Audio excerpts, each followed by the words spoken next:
Hello everybody, SSA here, aka Super Suna Arashi, your coach of the Groningen Noctowls, bringing you week 6 of the IBA, the International Battle Association Wi-Fi League, as we take on SparksTheGod, coach of the Puffy Pachirisus. Now his team is on the screen right now, and his complete roster is Mega Medicam, Hexrus, which is one of his sea captains, Alolan Muck, Politoad, Gardevoir, which is also one of his sea captains, Seismitoad, Hitmontop, Scissor, Manectric, Hoopa Unbound, Moltres, and Gurugeist. So right off from the start, a very annoying team to face off. I mean, I did not know what he's going to bring because his team is so all over the place that I expected like the Mega Medicam, of course, Alolan Muck, and I probably thought he would brought the Hoopa Unbound, and if I'm not mistaken, he didn't brought the Hoopa Unbound in the match itself, which surprised me a lot, by the way. But yeah, his team is actually quite scary. So the team that we're rocking out with is Tapu Koko with the Shocker Berry, with Thunderbolt, Desert Gleam, Volt Switch, and Grass Knot. The same Tapu Koko set that we ran last week, because I thought, you know, this Tapu Koko would work well against this team. With the Seismitoad there, Grass Knot is huge, and if he wants to hit us with an Earthquake or an Earth Power or anything, a Shocker Berry will help us out in the end. So this week, I'm bringing a weakness policy Metagross with Bullet Punch, Meteor Mash, Earthquake, and Grass Knot as well. The reason behind that is it's likely that if he's going to bring the Seismitoad, which he will, which I was lucky for that, we can actually potentially 1v1 damage this thing pretty easily. Because I've used Seismitoad in the past, and I knew Seismitoad could potentially be a very huge threat for the team that I'm bringing this week. So with the Grass Knot and the weakness policy, a Grass Knot will definitely KO the Seismitoad. And, you know, after weakness policy, we can potentially just, you know, storm with this Metagross, which I said it in the past, I'm gonna say it again. I love Metagross, I love using it this season, and in my honest opinion, I'm using it to my fully potential. But next up, we are bringing my Mega Blastoise, holding the Blastonite, of course, with a Rapid Spin, Scald, Ice Beam, and Aura Sphere. Nothing much to say. Aura Sphere, of course, hits a lot of his members. Scald, Ice Beam, there's nothing much really to say. Blastoise is doing his job for this team. And my apologies if I'm still sounding a bit sick. I am. But I'm feeling a lot better than last week. But I decided to, you know, remove Facecam completely because it was such an hassle, and I think that Facecam, if it's not live, is not really necessary. But let's go on forward to a Crayon the Dragon holding the Life Orb, Sheer Force with Dragon Claw, Earthquake, Sucker Punch, and Shadow Claw. We're bringing Shadow Claw this week because it's hit a lot of his members on the field, and Sucker Punch, Earthquake, and Dragon Claw is basically what I'm running all season, and I think it's you know, the 3 moves that work well with Dragon. I only run Outrage beginning of this season because I had a potential to sweep with Dragon back then, but Dragon Claw is just a much safer option instead of that. So next up we have a Meteor Fire, this time holding the Eviolite with Trace, Shadow Ball, a Recover, Toxic, and Ice Beam. Nothing much really to say. Porygon 2 is here to be the defensive aspect of our team with the Eviolite, and then with Trace we could potentially, you know, do some crazy stuff, and Shadow Ball hits a lot of his side of the field, and Ice Beam as well. And next up we have Greenpeace the Rodemo holding the Grassium Seed for that Leaf Storm, also rocking out with Volt Switch, Defog, and Will-O-Wisp. Defog, of course, if he wants to try to set up the Toxic Spikes or Spikes in general, or Stealth Rocks, or any other shenanigans. We have also the Rapid Spin on Poseidon or Blastoise, but Defog gives us another option with that. Will-O-Wisp is there to potentially cripple down some of his hard-hitting mons, and then the Volt Switch to get the initiative there. That is the team that I'm rocking out with. It was a much faster team building because I'm trying to learn to be much faster and much quicker with the team building, because you don't want to sit around for 9 to 10 minutes watching a team builder. You just want to go straight into the action, which is the match, and I will be doing that right now.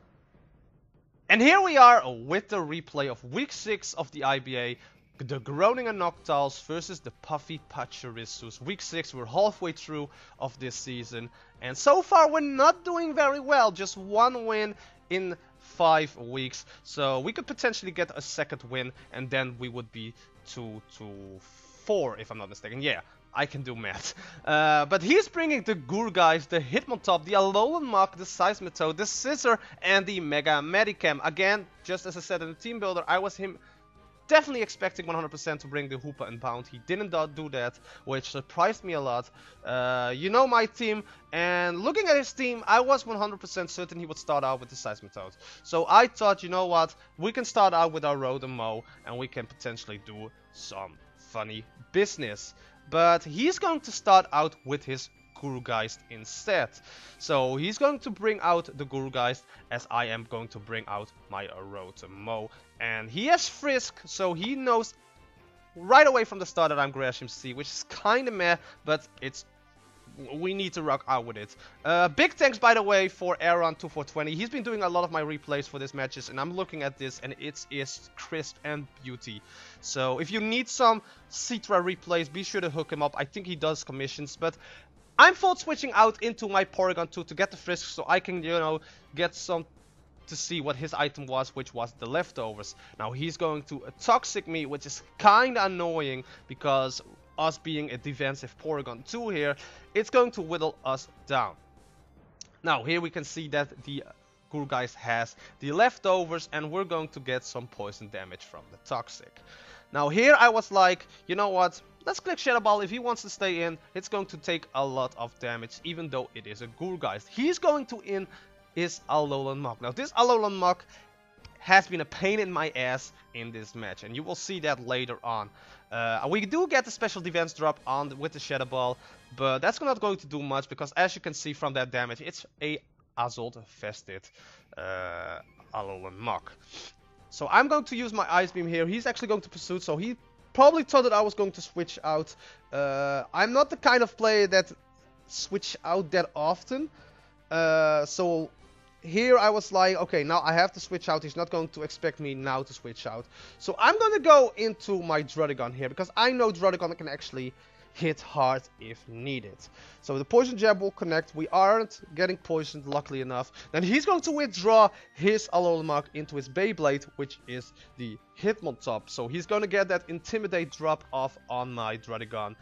We're Sheer Force Life Orb, so we can still hit hard, but because of the Intimidate drop, it will not do that much to the Hitmontop, as you can see here. I think without the Intimidate drop, it would probably do about half, and now with leftover damage it did like 30%, if I should make an assumption by that. He's gonna withdraw again into his Gurgeist, probably predicting another Earthquake, as I'm actually going for the switch out, because I didn't want to risk anything with Hitmontop on my Druddigon. I knew Druddigon can still be, you know, useful for us in the match.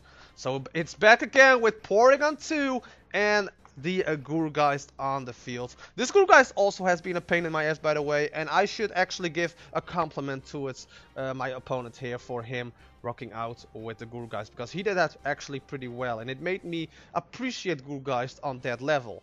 He's going to put up the Light Scream after my Ice Beam, and that is going to be so annoying, especially with my Porygon 2, of course, because we have Shadow Ball and Ice Beam, which are special attacking moves, and it's not like I'm running double edge or anything on my Porygon 2. So the Light Scream is up, and that is going to hurt a lot for us in the end, because we can actually do a lot of damage. I'm going for Recover here to get some HP back, as he's going to do the same with Synthesis.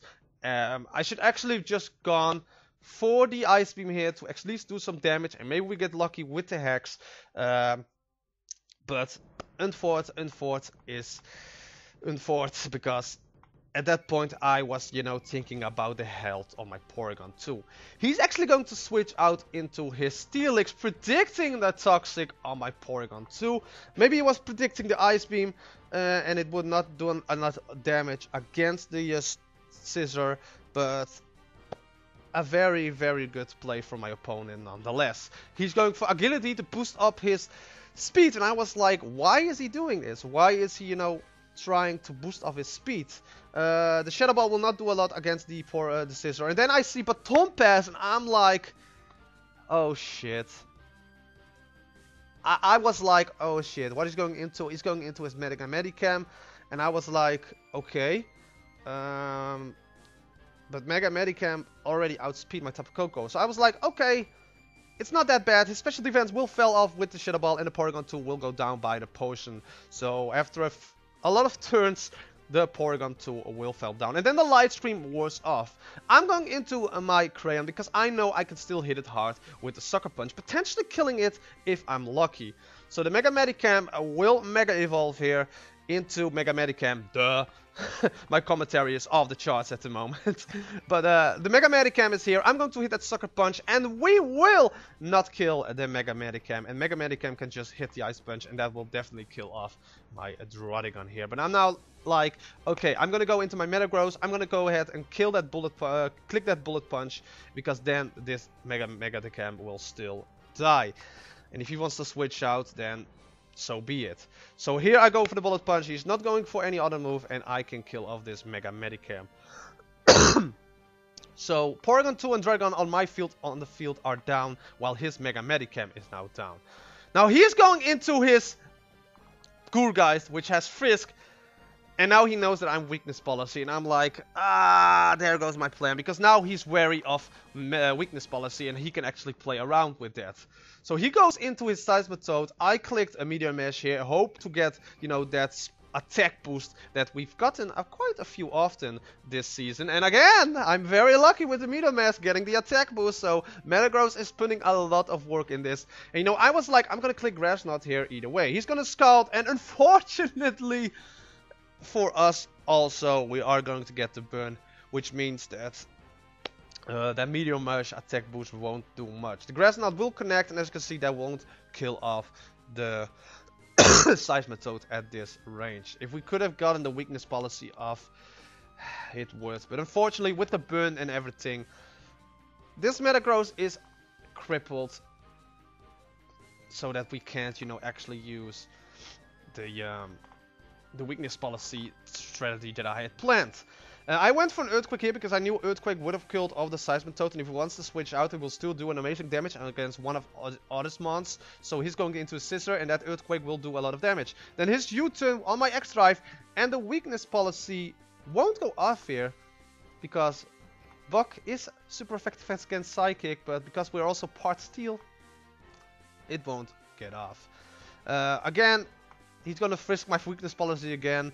At this point, I knew he was not going to risk, you know, going for a super effective move on my Meteor, on my Metagross. Now here, I need to pass off. Here I made quite a mistake by myself, which I was quite mad about after I figured it out in the match itself. I was like, why is this doing so much damage? I checked the calcs and everything, and I was like, why is this doing so little damage to the Gourgeist? This should have done 40%. But I forget to click on the burns on my Metagross on the damage calc, and after I did that, I was like, oh, I'm such a bad player. I was thinking like that. So I could have saved my Metagross here. I could have definitely saved my Metagross here and switched out into one of my other mons. He's going for Shadow Ball, and that's going to kill off my Metagross. My apologies. Give me a second. I'm still a bit sick, you guys. I'm very sorry if my commentary is a bit off the chart with my sickness. But Metagross is down, and now the Mega Blastoise will come in because I can click Ice Beam. And that should take care of this against this Gourgeist. So I'm going to Mega Evolve with my Blastoise here into the Mega Blastoise. And Mega Blastoise will connect to the Ice Beam. And that will take care of the Gourgeist. So Mega Blastoise is going to get a kill in this match as well. So the Gourgeist is done, and now, as I said before, the Alolan Muk will come in. I'm gonna go for Skull to try to get that burn, and we are going to get that burn later on, I believe. But not with the Scald, and he reveals that he's a Figgy Berry and not a Salt Vest. And I was like, okay, so this is a very, very defensive Alolan Muk. with a Figgy Berry, and I immediately knew he had Recycle as well. Because if you have Figgy Berry, you have Recycle. That's how it works. So I'm gonna go ahead and go for the Scald here, and he's going to click that Recycle, and I was like, this is going to be a match I can't win at this point. I was, you know, my motivation and my drive seeing this thing, I was like, this is not going to work. He's actually going to switch out into a Seismitoad. Now I'm going to go for Scald here. He's going to reveal that he's water absorbed, so I'm actually going to give him some HP back. Good prep from him, by the way, predicting me to go for another Scald here to get the burn on the Alolan Muk. And I was like, okay, I'm gonna go for an Ice Beam Dam. It will be neutral on the Seismitoad, and we will get the Frozen on the Seismitoad. So we're gonna get some style points in this match for getting the Hex here. I think first Frozen for me this season, so put that on the counter. But the Seismitoad is frozen, so basically his Seismitoad is now useless. The poison damage from the Toxic earlier will do a lot of damage against my Blastoise. I'm gonna switch out into my Green Piece, because now I was like, okay, I'm gonna go into my Green Piece here, and I'm going to click Grass MC Leaf Storm. I'm gonna just click it. I know he's probably going to... oh no, I'm not going to do that now. I'm going to Volt Switch first on the Scissor. I'm way getting my head of myself here.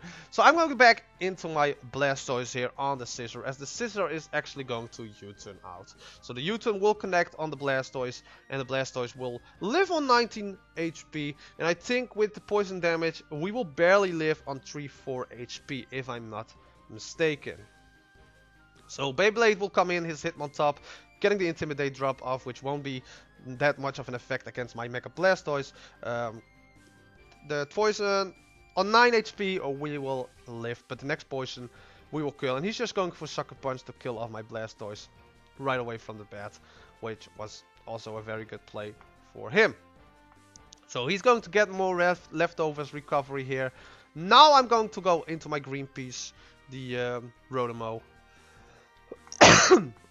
as he's actually going to switch out into his Alolan Muk.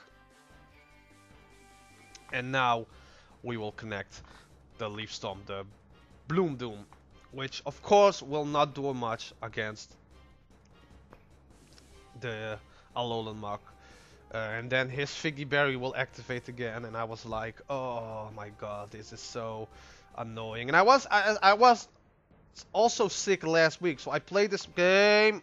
Okay, let me actually... there we go. So I was sick last week, so in the match itself I was like, you know, I was like, oh, why does this keep happening to me? And I was much sicker than I am right now. So, you know, in the match itself, when I saw this Muk and how much this battle was, you know, dragging on, you know, my mindset wasn't completely in the match. That should not be an excuse, and that is something I need to learn. But, you know, sickness is something that you can't actually control. I do get the Will-O-Wisp up, so we finally get to burn this thing. And at this point, this match, as I said before, kind of became a drag. He's gonna recycle again, and you know, he can just keep recycling, you know, attacking, recycling. And I only have my Tapu Koko and my Rotomo left. So, you know, in the back seat of my mind, I was like, should I just forfeit? Because I know I can't win this unless he makes like a very bad move in where he switches out or something, or does something else crazy. But in my mind, I was like, I can win this, but I need to be very lucky. And as you can see in this season, I wasn't that lucky this season, like in the beginning with some hacks. And in this match, I was just not, you know, I was playing bad. I was playing bad, nothing more. He's going for the Poison Jab here on the Tapu Koko, which will do like around 40-45%. The burn will connect. I can now click Thunderbolt, and as you can see here, the only way I could have won this, maybe still, if I could have gotten a crit here. But the Figgy Berry will connect. He's just going for the Recycle. Again, if he didn't go for the Recycle, I could have still win. if he went for the poison jab, I could have still win, but he knew he had to go for the recycle there. I'm going for the volt switch, and I should have just gone for the thunderbolt here.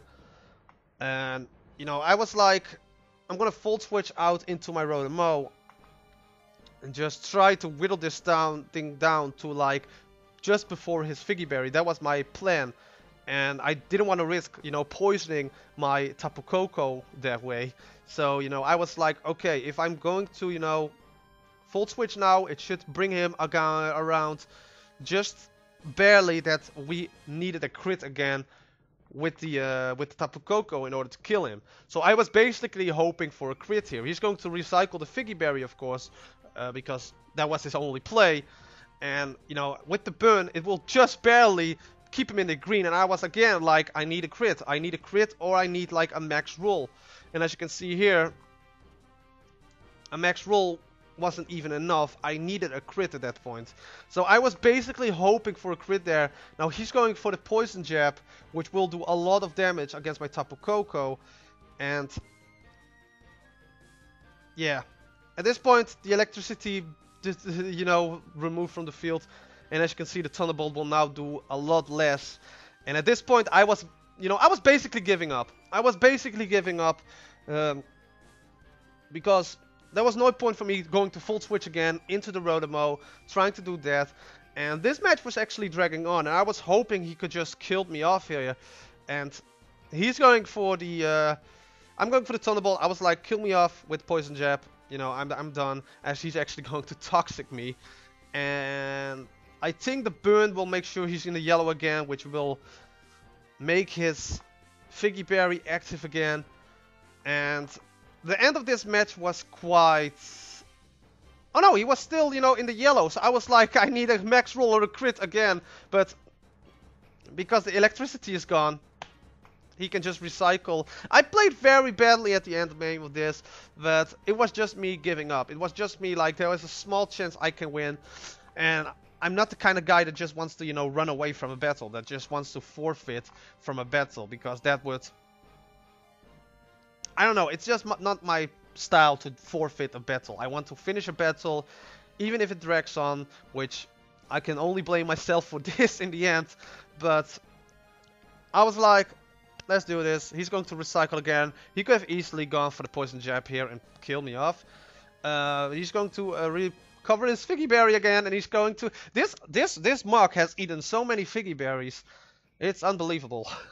I should have put a counter of how many times he eaten a Figgy Berry at this match. But at this point I was like, just kill me off. Just kill me off. You win with 4-0.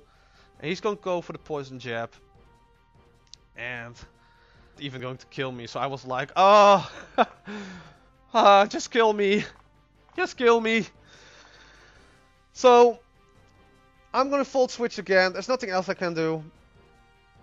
As he's actually going to poison jab and finally kill me off. So again with the screen, that's the downside of recording it like this way.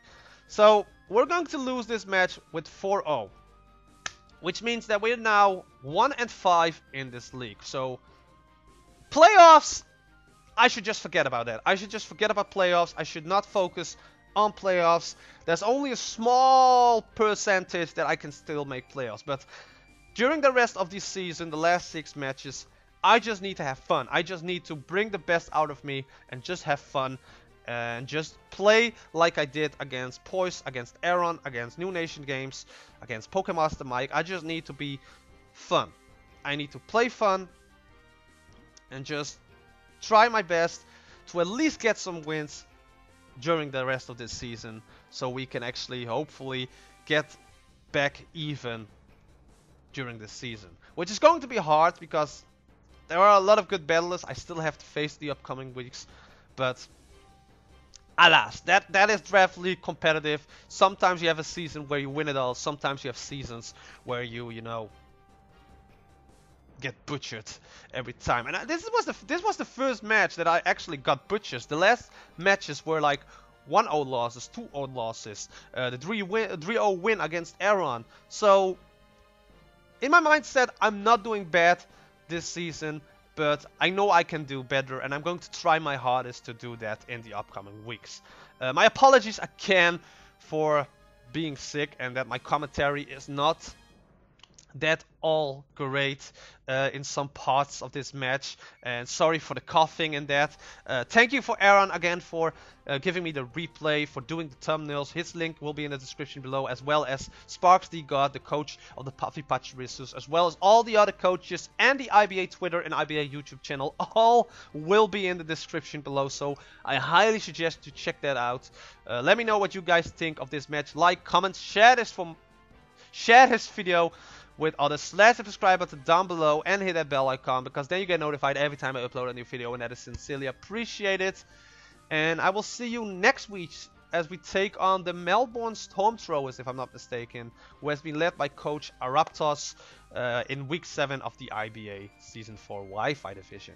Thank you guys so much for watching, and until next week.